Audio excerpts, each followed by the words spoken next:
એ સમસ્યા હતી રાજકોટ અને શાખા સૌરાષ્ટ્રના લોકમેળાની। આ વર્ષે બી એ જ સમસ્યા છે।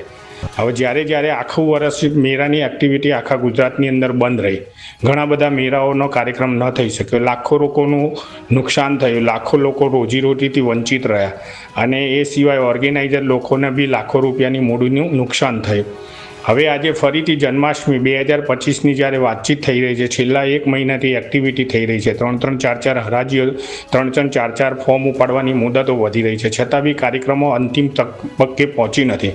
આખા વર્ષ દરમિયાન સરકારે એસઓપી બનાવી, જ્યારે હાઈકોર્ટમાં એસઓપી મૂકવામાં આવી તો એસઓપીની સાથે અમને એવી રજૂઆત કરી કે આ એસઓપીના નિયમમાં કોઈ પણ પ્રકારના કમિશનરને અને કોઈ પણ પ્રકારના પ્રાંત અધિકારી અથવા કલેક્ટરને એની અંદર સુધારો વધારો કરવાની સત્તા છે।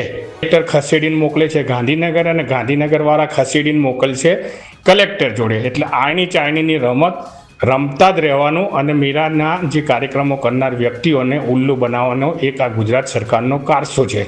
અમારી તમામ માહિતીથી અપડેટ રહેવા માટે જોડાયેલા રહો S9 ન્યૂઝ સાથે।